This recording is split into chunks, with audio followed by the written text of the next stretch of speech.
Welcome back. I am just over 4 weeks, almost 5 weeks out of surgery.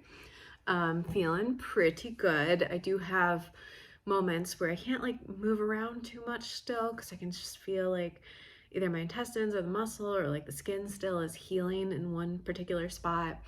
They had to do a longer incision in one spot because the stricture was really bad there. And so if I move too much or if I pick up something, if I bend the right way, it just still hurts and is uncomfortable. But for the most part, I'm feeling pretty good. I do struggle wearing pants still because of the incision irritation is right where pants like to sit. So I've had to buy bigger pants to wear out in public that look like dress pants but are bigger. I'm not back at work yet. I am eating better, but lately I've started to have more crampiness or uncomfortableness if I eat. I'm not sure what it is. I had oatmeal 2 days and that's when it started, shortly after that. So I don't know if it's the oatmeal or if it's because I ate the little popcorn chicken things. I haven't been eating 100% healthy. I've been kind of trying to add in healthy foods just to see how I can tolerate it, what I can tolerate. And then, I'll slowly, gradually work towards switching to a healthier diet. So I'm not eliminating anything yet right now. No idea what my treatment plan is going to be to prevent strictures from coming back. There is a very strong chance I'll have adhesions from the surgery. So I'll still have to treat myself like I have strictures, so peeling, cooking, fruits and vegetables, not eating corn or popcorn, things like that. So I'm just trying to figure it out, and it does kind of feel like I'm swimming through murky waters right now. Yesterday I had a vegetable soup. It was squash and carrots and onion, yellow squash, zucchini squash. And that was the soup that I had, and then I made a homemade flatbread with no yeast in it because I am trying to minimize how much yeast I'm eating. I'm not fully eliminating it yet until I can figure out a good solid base of what I'm eating. So that's my diet. That's where I'm at there. I am drinking coffee at home most days. However, this morning I did get my Dunkin' coffee. So once in a while I'm having the Dunkin' coffee. I have gained weight after surgery, probably 6 to 8 pounds in the past few weeks here. I did go overboard with binging and eating a lot of junk food. My significant other's birthday was a couple weeks after surgery, so we had a good day. Cake and everything, and I've been eating out more. I'm trying to enjoy the foods I couldn't enjoy for the past few years. So now I'm kind of coming off of that, taking a step back from eating, trying to relearn, how not to eat so much. I've been home, so I've been a little bored, and I've been cooking and baking a lot. I was hoping I'd be more productive during this time, so working on my novels. I was hoping I would have had agents pitched by now, but I did send my book out to an editor to have critiqued, and that still has not gotten back to me yet. I sent that out in August, the end of August, and it still isn't back yet. Now, October 28th or whatever today is.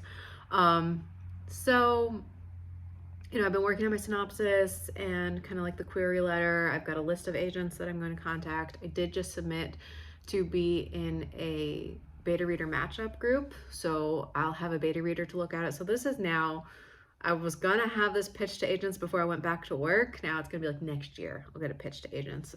It does still need some work, the book. So I'm gonna use these opportunities to do that. I've started writing a new book. I've outlined it. I've fleshed out the characters. So I've started writing a new series, hopefully. I'm hoping it'll be a series. We'll see. I'm not planning it to be a series right now. I want to see how much I can get in this first draft. And if it just keeps going on and on and on, I'll turn it into a series. But I'm really excited about the characters. It's a lot of animosity and secrets, things like that. It's gonna be a love triangle situation going on. So I'm excited about it. And then, yeah, I mean, I guess that's really all I was really hoping to do. I've spent a lot of time trying to figure out food and cooking. I've bought new cookbooks. And then in the process of trying to find peace with food and myself, really, because I've spent a lot of this time feeling the way I did when I was going to work. I would wake up and I don't want to get up, I'm depressed, I'm stressed out.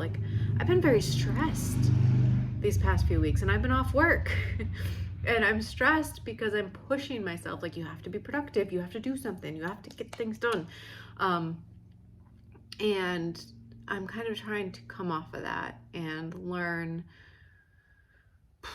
not to push myself so much. I mean, part of the growth here is we need to learn to stop spending so much money, learning to live off less. Um, like the same thing with food. Learning to live off less food. I'm trying to teach myself to. I don't want to use the word let go, but that's kind of what I'm doing. Kind of let go of these rules that I've held for myself and my identification of what life is and what it should look like. And so that's kind of the new phase I'm getting into. I have a few more weeks left before I go back to work, and I really want to work on that mental space so that when I do go back, I'm not a ball of stress and hating my life and hating myself and frustrated that I'm not doing enough.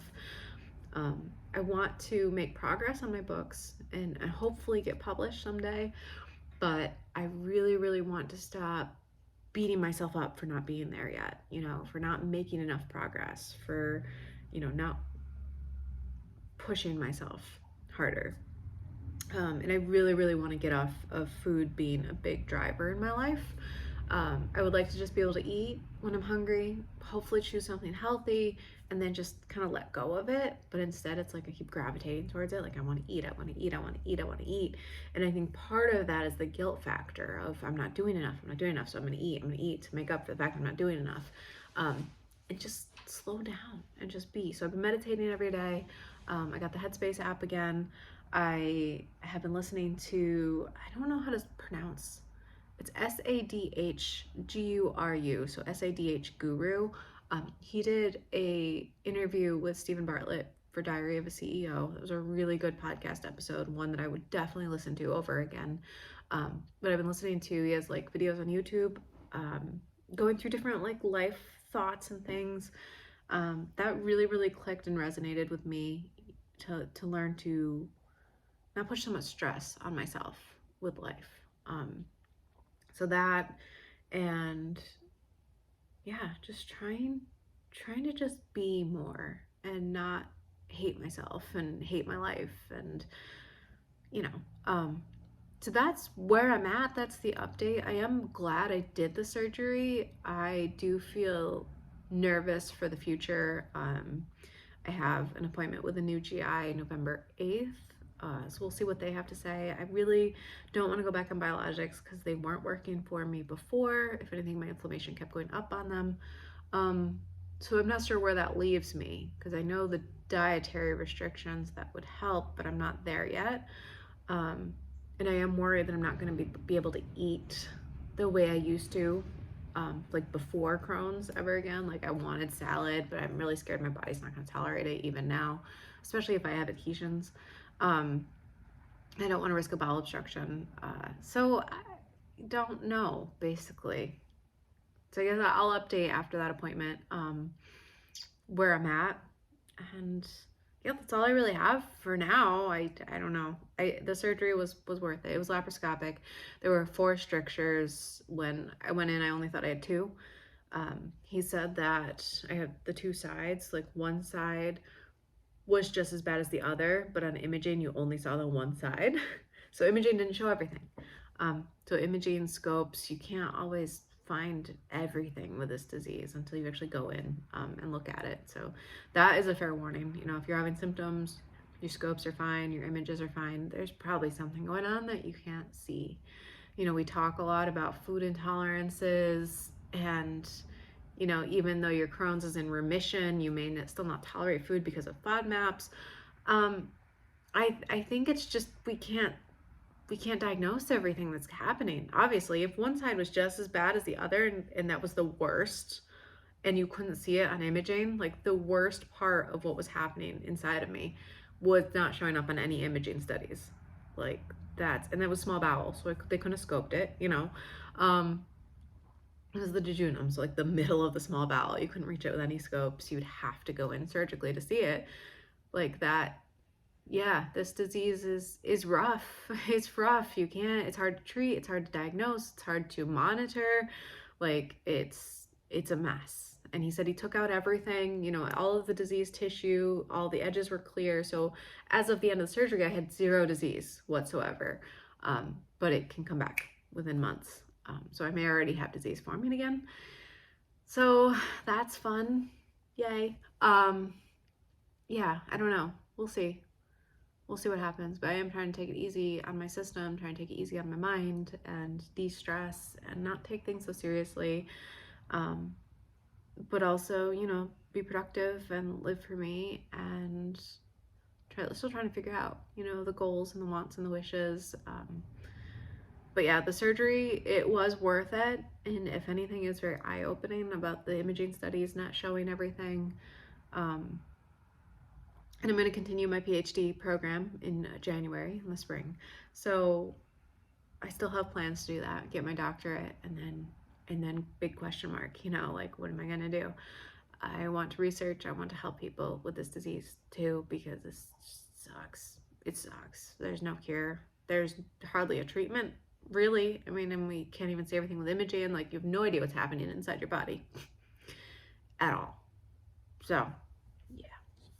Anyway, I hope all of this information was helpful. And yeah, if you're thinking about getting surgery, if your doctor's pushing it, I recommend it. It's very scary. It's very scary, and things can go wrong. There are really, really bad complications that can happen. It's a risk. You know, weighing the risks versus the rewards is always an individual thing.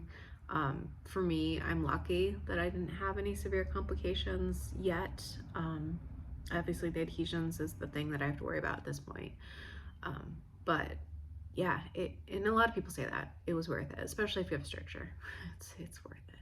I can eat pizza now without pain. Before I could eat 1 slice of pizza, maybe half a slice of pizza, and still have pain all day. Now I can eat 2 slices in one sitting.